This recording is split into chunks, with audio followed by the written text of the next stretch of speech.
अस्सलामुअलैकुम, आप देख रहे हैं समा। मैं हूं सिद्रा मीर और मैं हूं मुनीज़े मोइन। बुलेटिन का आगाज करेंगे। सबसे पहले आपको बताएं कि बिजली की बचत के लिए लाहौर में मार्केटें रात 9 बजे बंद करने का फैसला किया गया है। जिले इंतजामिया ने 63 मार्केटों की फहरिस्त तैयार कर ली है और पीर से इस पर अमल दरामद भी करवाया जाएगा। तफसीलात जानते हैं उस्मान अलीम की रिपोर्ट में। हुकूमत पंजाब की जानिब से बिजली की बचत के पेश नज़र मार्केटों के औकातकार में तब्दीली का फैसला। लाहौर में पीर से मार्केटें रात 9 बजे बंद हुआ करेंगी। होटल्स और रेस्टोरेंट के औकातकार 11 बजे तक होंगे, जबकि शादी हॉल्स को 10 बजे बंद करवाने पर सख्ती से अमल दरामद कराया जाएगा। जिले इंतजामिया की जानिब से शहर की 63 अहम मार्केटों की लिस्टें तैयार कर ली गई हैं और अमल दरामद के लिए टीमें भी तश्कील दे दी गई हैं। ताजर बरादरी का कहना है कि अगर आवाम को 2 घंटे पहले मार्केटें बंद करने से बिजली की फराहमी यकीनी बनाई जा सकेगी तो हम इसके लिए तैयार हैं। डिसीजन ठीक है, अगर प्रॉपर लाइट हमें मिलती है, लोड शेडिंग नहीं होती तो ठीक है, हमारी इंडस्ट्री चले। इसमें एक फ़ायदा ये है हमारा कि कस्टमर को पता चल जाएगा कितने में मार्केट बंद हो रही है और हमने जाकर ख़रीदारी करनी है। हमें भी थोड़ा रिलैक्स मिलेगा कि हम जल्दी घर चले जाएंगे, कस्टमर भी जल्दी आके शॉपिंग करके चले जाएगा, हम भी अपनी फैमिलीज़ को टाइम वगैरह दे सकेंगे। बिजली की बचत और बिला तातुल फराहमी के लिए मार्केटों के औकातकार में तब्दीली होगी। पीर से नए औकातकार पर अमल दरामद यकीनी बनाया जाएगा। कैमरामैन नदीम कासिम के साथ उस्मान अलीम, समा, लाहौर। यहाँ मरियम नवाज का ट्वीट शामिल करते हैं। लीगी नायब सदर मरियम नवाज कहती हैं, फितना खान की जानिब से महंगाई के खिलाफ एहतजाज की कॉल दरअसल उनके अपने खिलाफ एहतजाज है। आज हमें जिन पहाड़ जैसे मसाइल का सामना है वो फितना खान के पैदा करते हैं, जो बतौर वजीर आजम कहता था कि आलू प्याज के रेट पता करने नहीं आया, उसे अचानक सब याद आ गया है। इससे बड़ी मुनाफिकत कोई नहीं। लीगी नायब सदर मरियम नवाज कहती हैं कि फितना खान की जानिब से महंगाई के खिलाफ एहतजाज की कॉल दरअसल उनके अपने खिलाफ एहतजाज है। आज हमें जिन पहाड़ जैसे मसाइल का सामना है वो फितना खान के पैदा करदा हैं, जब बतौर वजीर आजम ये कहता था कि आलू प्याज के रेट पता करने के लिए नहीं आया, उसको अचानक सब याद आ गया है। इससे बड़ी मुनाफिकत कोई नहीं।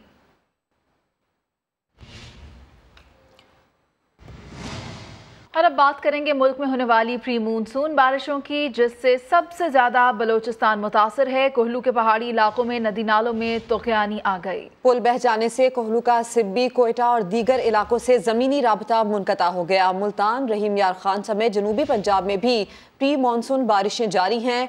विहाड़ी और जहानिया में छत गिरने से 3 अफराद जाम बहक और 4 जख्मी हो गए। कोहलू के मुख्तलिफ इलाकों में गुज़िश्ता रोज होने वाली मूसलाधार बारिश ने जल थल एक कर दिया। मावन, मंजरा, ग्रानवट और जानदारान समेत मुख्तलिफ इलाकों में सैलाबी सूरत हाल पैदा हो गई। तहसील मावन के मुख्तलिफ पहाड़ी इलाकों में सैलाबी रेला आने से सोनारी के मकाम पर पुल बह गया। कोहलू का सिब्बी, कोयटा और अंदरून बलोचिस्तान से जमीनी राब्ता मुनक़ता हो गया। तेज हवाओं के बाइस बिजली के पोल गिर गए। बिहाड़ी में छत गिरने के 3 मुख्तलिफ वाक़यात में 2 अफराद जाम बहक और 2 जख्मी हुए। दूसरी जानिब मुल्तान और रहीम यार खान समेत जनूबी पंजाब में भी प्री मानसून बारिशों का आगाज हो गया। जहानिया में भी होटल की छत गिरने से एक शख्स जान से गया। पानी से भरे बादलों ने सिंध का भी रुख कर लिया। कनकोट में अब्र रहमत बरस पड़ी। हैदराबाद में काले बादलों ने डेरे डाल रखे हैं और ठंडी हवाएं चल रही हैं। इस्लामाबाद में भी बादल जमकर बरसे, फिजा खुशगवार हो गई। शहर इक़्तिदार के सुहाने मौसम का अहवाल इरम खान की रिपोर्ट में। काले बादल, ठंडी हवाएं, रिमझिम बरसात की सूरत, बरसती घटाएं। इस्लामाबाद में तो प्री मानसून बारिशों ने रुत ही बदल दी। वीकेंड की सुबह कभी रिमझिम फुहार तो कभी मूसलाधार बारिश ने समा बांध दिया। फिर सूरज निकला और निखरे निखरे मंजर देखने शहरियों को भी घर से निकलने का मौका मिल गया। टेम्परेचर भी काफ़ी कम हुआ है, के 44 तक जा रहा था टेम्परेचर इस्लामाबाद का भी, लेकिन बारिश के बाद काफ़ी मौसम अच्छा हो गया और ठंडी हवा चल रही है। मैं अपनी फैमिली के साथ इसीलिए यहाँ पर आया हूँ कि थोड़ा रिलीफ मिल जाए, थोड़ा एंजॉयमेंट हो जाए। यहाँ पर सारा कुछ यहाँ पर अब बिल्कुल इस तरह क्लीन नज़र आ रही है, एनवायरनमेंट, पहाड़ भी बिल्कुल क्लियर नज़र आ रहे हैं। जुड़वा शहरों पर अब भी बादल मंडला रहे हैं, जबकि हवाओं की शरारत भी जारी है। आसार बताते हैं शहरियों का वीकेंड खुशगवार ही गुजरने वाला है। सावन से पहले ही सावन रुत की एक झलक से इस्लामाबाद पर निखार आ गया। मौसम का हाल बताने वाले कहते हैं कि ये तो आगाज है, आइंदा चंद रोज में मजीद बरखा भी बरसेगी। कैमरामैन चंगेज चौधरी के साथ अरहम खान, समा, इस्लामाबाद। ऐसे में ये अपडेट के स्कर्दू और गिरदोनवाह में जारी बारिश और बर्फबारी के बायस मौसम सर्द हो गया। कराची और इस्लामाबाद से स्कर्दू जाने वाली परवाजें मनसूख कर दी गई। कराची से उड़ान भरने वाली परवाज ने इस्लामाबाद में लैंड किया। बल्तिस्तान डिवीजन के चारों अजला स्कर्दू, खरमंग, घांचे और शिगर के नशेबी इलाकों में बारिश और बालाई इलाकों में बर्फबारी का सिलसिला वक्फे से जारी है। देवसाई में आज शदीद बर्फबारी हुई। स्कर्दू में सुबह से जारी बारिश और अब्र आलूद मौसम के बायस कराची से स्कर्दू जाने वाली परवाज फिजाई हदूद से वापस चली गई और इस्लामाबाद में लैंड किया।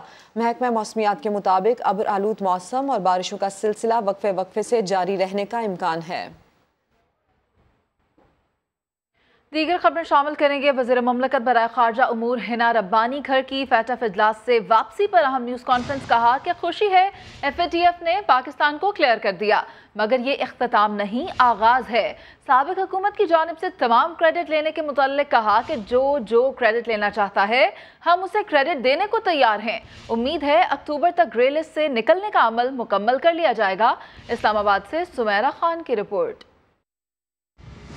FATF की ग्रे लिस्ट से निकलने का अमल अभी शुरू हुआ है, मुकम्मल नहीं हुआ। वजीर मुमलिकत बराए उमूर खारजा ने सबको कबल अज़ वक्त जश्न न मनाने का मशवरा दे दिया। फैटफ के तमाम अहदाफ पूरे होने पर खुशी का इजहार करते हुए कहा, इसमें वजारत खारजा समेत मुख्तलिफ इदारों हत्ता कि पुलिस स्टेशन ने भी मेहनत से काम किया है। ये किसी की जाती नहीं बल्कि पाकिस्तान की जंग थी जो दिन रात मुश्तरका मेहनत से जीती। This is not a certain political party's agenda. This is Pakistan's agenda, and for us we have to remain mature about it. ये कहना कि जी बहुत कुछ हो गया, let's celebrate, उससे भी रेज करना है बिकॉज अभी हम प्रोसेस में हैं, और ये कहना कि जी हमने तो कहा था ग्रे लिस्ट से निकल आएंगे, ग्रे लिस्ट से तो निकले नहीं, ये भी गलत है। हिना रब्बानी खर ने बताया, फैटफ ग्रे लिस्ट से निकलने के मुल्क को एक नहीं कई फायदे होंगे। पाकिस्तान के प्राइवेट सेक्टर को फायदा होगा।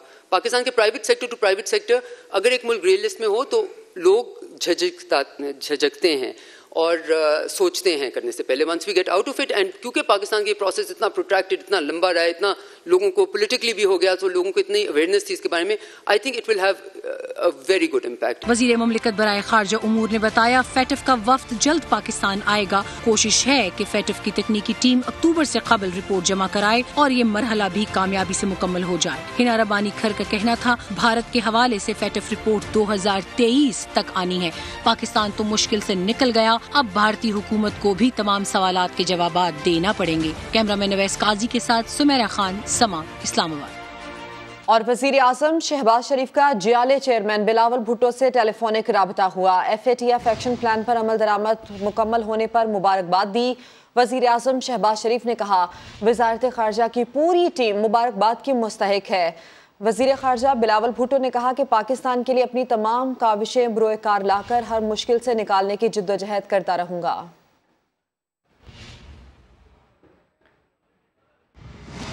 वज़ीर आज़म शहबाज शरीफ और आर्मी चीफ जनरल क़मर जावेद बाजवा की फैटफ के ऐलान पर कौम को मुबारकबाद। ग्रे लिस्ट से नाम निकलवाने की कौमी काविश पर सिविल और मिलिट्री टीम को खराज तहसीन पेश किया। फैटफ में बड़ी कामयाबी, बड़ों की कौम को मुबारकबाद। वजीर आजम और आर्मी चीफ ने सिविल मिलिट्री टीम को खिराज तहसीन पेश किया। शहबाज शरीफ ने ग्रे लिस्ट से पाकिस्तान का निकलना नेक शगुन करार दिया। कहा, GHQ में आर्मी चीफ के कायम करदा कोर सेल ने अहम कामयाबी में कलीदी किरदार अदा किया। आने वाले वक्त में मजीद कामयाबियां मिलेंगी। साथ ही वजीर खारजा बिलावल भुट्टो को भी मुबारकबाद दी। आर्मी चीफ जनरल क़मर जावेद बाजवा ने GHQ में कायम कोर सेल की तारीफ की।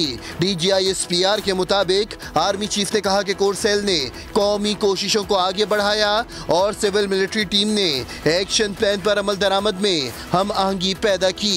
ये इकदाम पाकिस्तान के लिए काबिले फख्र बना। जबकि तहरीक इंसाफ के रहनुमा हमाद अजहर कहते हैं कि आज फैटफ के हवाले से खुशी का दिन है। ग्रे लिस्ट से निकलने से दुनिया को पैगाम जाएगा कि हमारा लीगल और बैंकिंग सिस्टम महफूज है। असल हीरो महकमों में बैठे अफसरान और अमला है। अदलिया और सिक्योरिटी इदारों का इस कामयाबी में बड़ा किरदार रहा।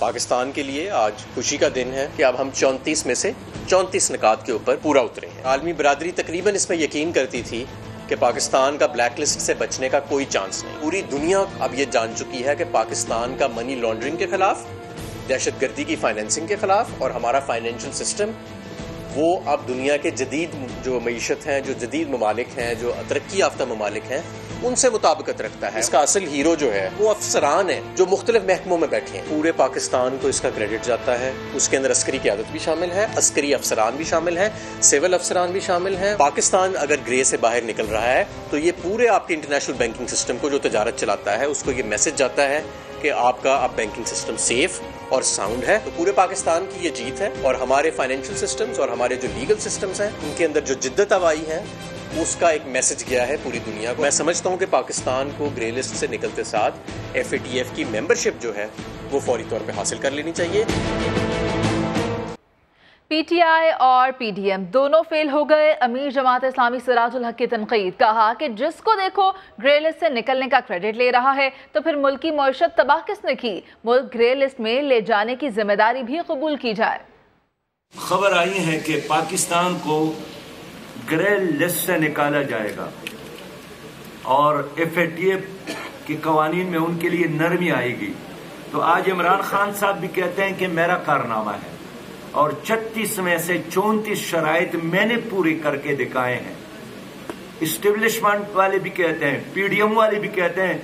मैं पूछना चाहता हूं कि अगर ग्रे लिस्ट से निकलना तुम्हारा कारनामा है तो फिर किसने पाकिस्तान की मईशत को तबाह किया, बर्बाद किया और ग्रे लिस्ट में पाकिस्तान गया था, उस जिम्मेदारी को भी कबूल करे। अब यह अहम खबर, वज़ीर आला सिंध से एडिशनल IG कराची जावेद ओढो ने मुलाकात की है। इस मुलाकात में क्या गुफ्तगू हुई, संजय साधवानी से जान लेते हैं। संजय, बताइए इस मुलाकात के हवाले से। जी बिल्कुल, वज़ीर आला सिंध सैयद मुराद अली शाह और एडिशनल IG कराची से मुलाकात की है। इस मुलाकात में गुज़िश्ता दिनों कोरंगी में ज़िमनी इंतखाबात के दौरान जाँ बाग होने वाले शख्स के मुतालिक मालूमात ली है और पुलिस को यह हिदायत की है कि आइंदा माह शहर भर में बल्दियाती इंतखाबात होने हैं।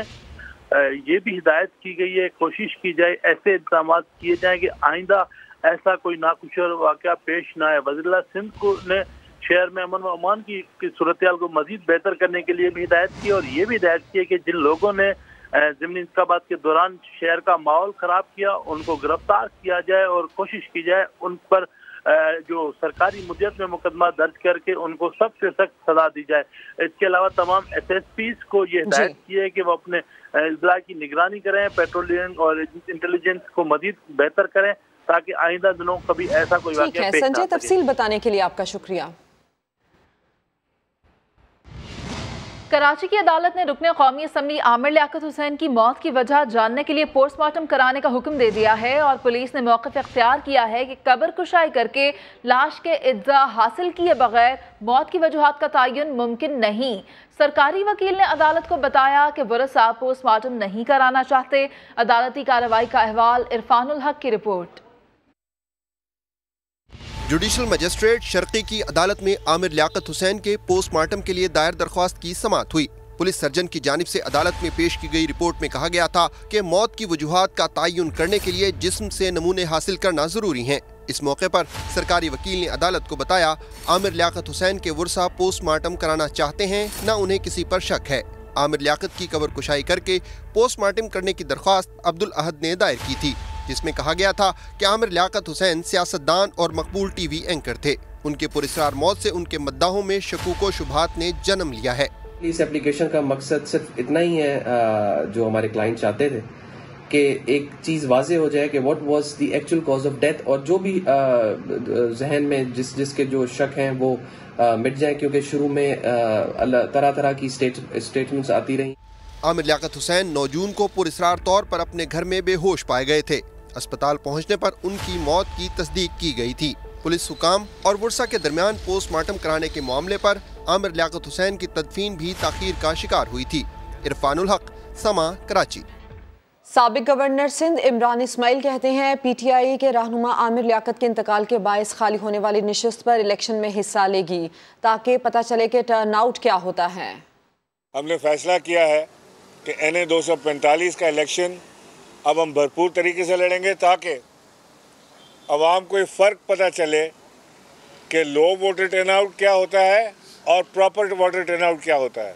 ऑयल अवेलेबल है रशिया से 30% रियायती दाम नरखों पर, लेकिन रशिया का तो आर देख के इनको डर लगना शुरू हो जाता है।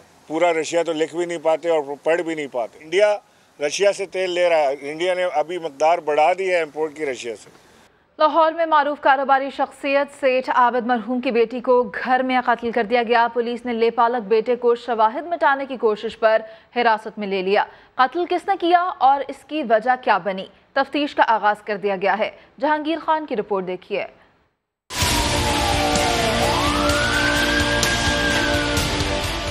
सेठ आबिद मरहूम की बेटी का कत्ल लेपालक बेटे ने किया या कातिल कोई और है? 62 साला फराह मजहब की लाश लेकर बेटी फातिमा निजी अस्पताल पहुंची। लेपालक बेटे फहद का कहना था कि वालदा ने खुदकुशी की है। दूसरे लेपालक बेटे ने भाई पर कत्ल का शुबा जाहिर कर दिया।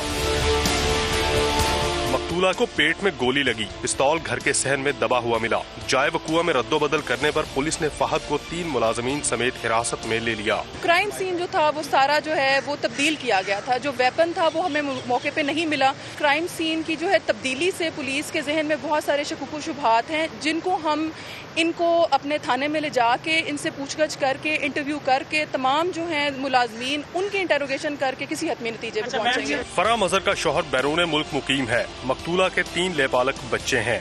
सेठ आबिद मरहूम की बेटी का कत्ल जायदाद के लिए किया गया या वजह कुछ और है? हालातों, वाकयात और शवाहिद की रोशनी में होने वाली तफ्तीश तायुन करेगी। कैमरामैन नवीद रमजान के साथ जहांगीर खान, समा, लाहौर। अहम पेशरफ से आपको आगाह करें, कराची में रुकने कौमी असम्बली डॉक्टर आमिर लियाकत हुसैन का इंतकाल कैसे हुआ? पुलिस सर्जन डॉक्टर समिया की सरबराही में मजिस्ट्रेट की मौजूदगी में पोस्टमार्टम किया जाएगा। बात करते हैं chief crime reporter Ahmad Rehman Khan हमारे साथ हैं। अहमद, क्या मालूम हो पाया, पोस्टमार्टम कब होगा? जी देखिए, अदालती फैसला आने के बाद जो है अब पीर और मंगल को ये जो है वो जारी किया गया है कि पीर और मंगल को मजिस्ट्रेट की मौजूदगी में पोस्टमार्टम किया जाएगा और खास तौर पर आमिर लियाकत हुसैन की जो लाश है उसके खून के टुकड़े जो है वो दिल के करीब से हासिल किए जाएंगे, जबकि जिगर के भी कुछ से भी नमूने हासिल किए जाएंगे, जबकि मैदे के अंदर और बाहर से भी जो है वो कुछ नमूने लिए जाएंगे जिसके टेस्ट कराए जाएंगे ताकि पता किया जा सके कि आमिर लियाकत हुसैन ने आखिरी बार क्या खाया था और क्या चीज पी थी, तो इस चीज के हवाले से भी मालूमात हासिल की जा सके। तो दिल के पास से जो खून के नमूने हासिल किए जाएंगे वो ब्लड टेस्ट किया जाएगा ताकि ये पता किया जा सके उनके खून में क्या चीज शामिल थी, क्या कोई वही चीज मौत की वजह तो नहीं बनी। तो ये पीर और मंगल को पोस्टमार्टम जो है वो किए जाने का इम्कान है। जी, तफसील के लिए आपका शुक्रिया अहमद। शुमाली वज़ीरिस्तान में सिक्योरिटी फोर्सेज और दहशतगर्दों के दरमियान झड़प में एक दहशतगर्द मारा गया, जबकि 32 साला नाइक जाहिद अहमद शहीद हो गए। ISPR के मुताबिक फायरिंग का वाकया शुमाली वज़ीरिस्तान के इलाके मेरान शाह में पेश आया, जहां सिक्योरिटी फोर्सेज और दहशतगर्दों में झड़प हुई। दहशतगर्दों का मुकाबला करते हुए नाइक जाहिद अहमद शहीद हुए। मारे जाने वाले दहशतगर्द के कब्जे से असलहा भी बरामद हुआ है। ISPR के मुताबिक फायरिंग का ये वाकया शुमाली वज़ीरिस्तान के इलाके मेरान शाह में पेश आया, जहां सिक्योरिटी फोर्सेज और दहशतगर्दों में झड़प हुई। दहशतगर्दों का मुकाबला करते हुए नाइक जाहिद अहमद शहीद हुए और मारे जाने वाले दहशतगर्द के कब्जे से असलहा भी बरामद हुआ।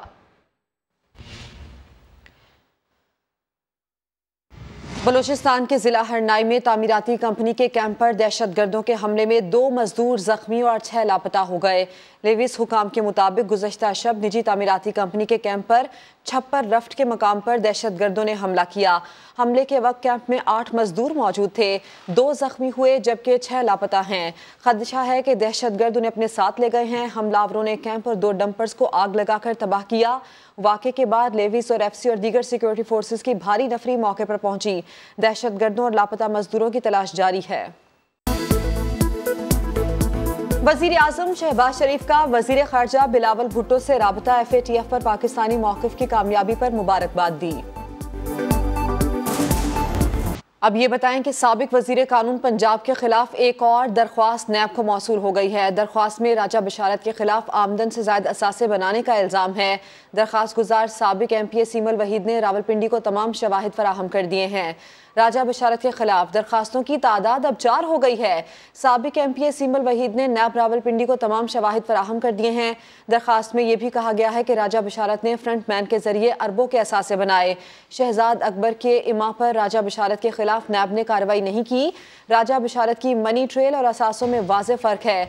सीमल वहीद का समा से खुसूसी गुफ्तगू करते हुए कहना था कि राजा बिशारत ने गुज़श्ता हुकूमत और शहजाद अकबर के इमा पर मुझे धमकियां दी। वज़ीर आज़म राजा बिशारत के खिलाफ इंक्वायरी शुरू करवाएं। इंक्वायरी हुई तो फरागोगी से बड़े नाम भी सामने आएंगे। जी, मैंने राजा बिशारत साहब के खिलाफ नैब में एक पिटिशन फाइल की हुई है which is like almost over a year now, और उसमें मैंने हर चीज़ के प्रूफ्स दिए हुए हैं। नैब में मुझे बुलाया गया था, जो फर्दर उनको डिटेल्स चाहिए थी मैंने वो भी प्रोवाइड की हैं, डॉक्यूमेंट सारे मैंने उनको प्रोवाइड किए हैं। कि शहजाद अकबर साहब जो हैं, since he is very close to Raja Bisharat, so उन्होंने उनको प्रोटेक्ट किया और with beyond means. Raja Bisharat का कोई बिजनेस नहीं है। राजा बिशारत ने जो अपनी लैंड्स डिक्लेयर की हुई हैं वो पोठोहार की lands, everybody knows those are barren lands, agriculture lands नहीं है। जो इसकी चीचावतनी की एकड़ों पे जो जमीन है, जो एग्रीकल्चर लैंड है, वो इसने डिस्क्लोज नहीं की हुई। इसने अपनी बहुत सारी प्रॉपर्टी जो है वो डिस्क्लोज नहीं की हुई। शहजाद अकबर का जो एहतसाब है that is no more, because Shahzad Akbar और राजा बिशारत में कोई डिफरेंस नहीं है। ये भी कब्जा माफिया है, वो भी कब्जा माफिया है। डॉक्टर साकिब नामी एक फ्रंटमैन है। इसी तरह से रावलपिंडी के सैयद हैदर साहब हैं, he is in overseas Pakistani, उनके साथ भी राजा बिशारत ने अपने फ्रंटमैन शुजा इकबाल राजा, मोइन सुल्तान, शाहिद इकबाल राजा, इनके थ्रू उनके साथ भी फ्रॉड किया। उनको बाउंस चेक दिए गए, उनकी जमीन ले ली गई, उस पर कब्जा कर लिया गया। नैब के तमाम मुलाजिमीन ने सरकारी पेट्रोल ना लेने का फैसला किया है और फैसले से कौमी खजाने को माहाना 40 लाख रुपए की बचत होगी। इसी पर बात करेंगे समा लाहौर के ब्यूरो चीफ नईम हनीफ से। नईम हनीफ, बताइएगा, डीजी नैब का इकदाम तो काबिल तहसीन है। इससे पहले तो ये डीजी नैब लाहौर जो है सलीम शहजाद, ये खरबों की रिकवरी करने के हवाले से बड़े पॉपुलर हुए और बहुत बड़े बड़े जो है केसेस इन्होंने निपटाए और हकदारों को हक दिलाया। और आज इन्होंने फैसला किया कि नैब लाहौर का कोई मुलाजिम जो है वो पेट्रोल नहीं लेगा, जिस पर तमाम मुलाजमीन ने उनके फैसले की जो है वो हमायत का ऐलान किया है। और इस तरह कौमी खजाने को 40 लाख रुपए माहाना जो है वो फायदा होगा, जबकि सरकारी पेट्रोल की सहूलत सिर्फ छापों के दौरान और ऑपरेशन के दौरान ली जाएगी, जबकि नैब के अफसर और मुलाजमीन सरकारी पेट्रोल की सहूलत से दस्तबरदार हो गए हैं। तमाम इदारों को मिलकर हालात का मुकाबला करना होगा, ये कहना है नैब हुकाम का। जी ठीक है, बहुत शुक्रिया आपका नईम हनीफ। और चेयरमैन नैब की तैनाती के मामले पर वजीर आजम और अपोजिशन लीडर में फिर डेडलॉक हो गया। राजा रियाज का कहना है कि ऐसे नामों का पैनल भिजवाया जाए जो तमाम जमातों के लिए काबिल कबूल हों। चेयरमैन नैब के ओहदे के लिए जस्टिस रिटायर्ड मकबूल बाकर के नाम पर भी अभी तक इत्तेफाक नहीं हो सका, क्योंकि उन्होंने ताहाल इस ओहदे के लिए रजामंदी जाहिर ही नहीं की। इखलाक तारड़, बशीर मेमन और आफ्ताब सुल्तान के नामों पर भी इत्तेफाक नहीं हो सका। अपोजिशन लीडर राजा रियाज का कहना है कि वो चेयरमैन नैब की तैनाती के मामले पर अपोजिशन की दीगर जमातों से भी मुशावरत करना चाहते हैं। चेयरमैन नैब का ओहदा 2 जून से खाली है। सुप्रीम कोर्ट के साबिक जज जस्टिस रिटायर्ड मकबूल बाकर कहते हैं कि अदलिया को आइन और पार्लियामान के साथ खड़ा होना चाहिए। पार्लियामान को कमजोर किया जा रहा है। पार्लियामेंट को अंडरमाइन किया जा रहा है और मैं अफसोस के से कहूँगा कि हमारा इदारा खासतौर पे इसमें काफ़ी कोताही से काम ले रहा है और हमको आइन, कानून, जमहूरियत और पार्लियामेंट पाकिस्तान के अवाम हम इस तरह आज नहीं खड़े हैं और ये इंतहाई तशवीश की बात है। ओकाड़ा में म्युनिसिपल कॉरपोरेशन के ठेकों की सालाना नीलामी की बोली के दौरान ठेकेदार आपस में लड़ पड़े। बात करते हैं, जावेद सिकंदर हमारे साथ हैं। जावेद, बताइए क्या मामला पेश आया? आज ही बिल्कुल हर साल की तरह इस साल भी जैसे ही म्यूनिसिपल कॉर्पोरेशन के ठेकों की नीलामी की बारी आई तो इस दफा भी जो ठेकेदार थे वो म्यूनिसिपल कॉर्पोरेशन ऑफिस में जमा होना शुरू हो गए और ठेके की बोली के दौरान ही 2 ग्रुप जो थे वो आपस में बहसम बहसा में आपस में बोलते बोलते लड़ पड़े और उसमें मुक्कों, थप्पड़ों और गाड़ियों में ज़्यादाना इस्तेमाल जो है वो किया गया। जबकि जैसे ही जो साथी ठेकेदार थे उन्होंने आपस में इन दोनों से मिलकर बीच बचाव करवाया। जो जगह थी ठेकेदारों के हवाले से वो एक ठेकेदार कहता था मैंने लेनी है, दूसरा कहता था मैंने लेनी, जिसकी वजह से ये लड़ाई जो है वो पेश आई थी। ठीक है, आप अपडेट करे थे इस बारे में, बहुत शुक्रिया आपका। अब आपको गुजरात से खबर देंगे, जहां हर दूसरा दिन कत्ल की दास्तान सुनाता है। इस साल 75 अफराद को मौत के घाट उतार दिया गया। जुल्फिकार हैदर की रिपोर्ट। गुजरात में हर दूसरा दिन कत्ल की सनसनीखेज वारदात सुना रहा है। सिर्फ 5.5 माह के दौरान 75 अफराद बेदर्दी से कत्ल कर दिए गए। चंद रोज पहले स्पेन पलट 2 बहनों को गैरत के नाम पर कत्ल किया गया। अभी ये वारदात लोगों के जहनों में ताज़ा थी कि इतने में खबर आई कि गद्दी के तनाजे पर 2 अफराद कत्ल हो गए। पुलिस ने रवां साल कत्ल के 65 मुकदमात दर्ज किए। कत्ल एक बहुत ही संगीन नौइयत का जुर्म है। इस हवाले से हमने अराउंड 50 के करीब मुलजिम गिरफ्तार किए हैं। क़ुव्वत बर्दाश्त की कमी, तशद्दुद का बढ़ना एक माशरती बीमारी है। सबसे जो बड़ी माशरती वजह है वो है कि लोगों को इंसाफ का डर नहीं है। पुलिस के मुताबिक इस साल गुजरात में होने वाले कत्ल के वाकयात पिछले साल की निस्बत 30% ज्यादा हैं। ज्यादातर वारदातें शहर के नवाह में नहीं बल्कि अंदरूने शहर हुई हैं। जुल्फ़िकार हैदर, समा, गुजरात। वज़ारत दाखिला के नाम से गाड़ियों के काले शीशों के जाली इजाजतनामे जारी होने का इंकशाफ हुआ है। वज़ारत दाखिला ने FIA को जालसाजों के खिलाफ कार्रवाई की हिदायत कर दी है। वज़ारत दाखिला के नाम से गाड़ियों के काले शीशों के जाली इजाजतनामे जारी होने का इंकशाफ हुआ है और वज़ारत दाखिला ने FIA को जालसाजों के खिलाफ कार्रवाई की हिदायत कर दी है। अब ये बताएं कि बुनेर में चमगादड़ों ने फलों के बागात को उजाड़ दिया। बच्चे बड़े सभी भारी भरकम चमगादड़ों से खौफजदा हैं। सलीम खान की रिपोर्ट देखिए। बुनेर में फलों के बागात पर चमगादड़ों की यलगार, हरे भरे चमन उजड़ गए। लाखों रुपए मालियत के फलों का नुकसान हो गया। अमलोक, नाशपाती, आड़ू और सेब के बागात बुरी तरह मुतासर हुए। मकामी अफराद का कहना है कि चंद हफ्तों से बड़ी तादाद में चमगादड़ों ने ज़िला बुनेर के कई इलाकों में डेरे डाल रखे हैं। बागात के जितने भी मालिकान थे, उनका जो जितना भी कारोबार था, उनके साथ काफ़ी लोग मुंसलिक थे, तो रफ्ता रफ्ता वो मईशत भी तबाह हो रहा है। रात दिन चमगादड़ों की आवाज़ से माहौल और भी खौफनाक हो चुका है। चमगादड़ पहले हमने कभी इस इलाके में नहीं देखे। जब आए बहुत बड़ी तादाद में आए, लोगों को तकलीफ शुरू हुई, तो हमने वाइल्ड लाइफ के मुतल्लिक़ हकाम से राबिता किया। उन्होंने यकीन दहानी कराई है कि वो इसके रोकथाम के लिए कोशिशें करेंगे। बुनेर के मकामी अफराद का कहना है कि शिकायत के बावजूद जिला इंतजामिया कोई अमली इक़दाम नहीं कर रही। हालिया दिनों में पहाड़ियों पर लगने वाली आग के बाद जंगली जानवरों और परिंदों ने आबादी का रुख कर लिया है। सलीम खान, समा, बुनेर। आलमी मौसम बदल रहा है। माहौलियाती तब्दीलियाँ कई मकामात के नक्शे बदल रही हैं। ऐसा एक मकाम गिलगित बल्तिस्तान की वादी गज़र का इलाका बर्ड सवाद भी है, जहाँ अताबाद जैसी बर्फानी झील वजूद में आई। ऐसा कब और क्यों हुआ, सुनते हैं आबिद अली से। जब सैलाब आया था तो इतना ज़ोरदार आया था कि पूरा गाँव जो है ना हिलते थे, तो सारे घर जो है ना जैसे ज़लज़ला नहीं आते इसी तरीके से हिलते और लोग जो है परेशान होते हैं।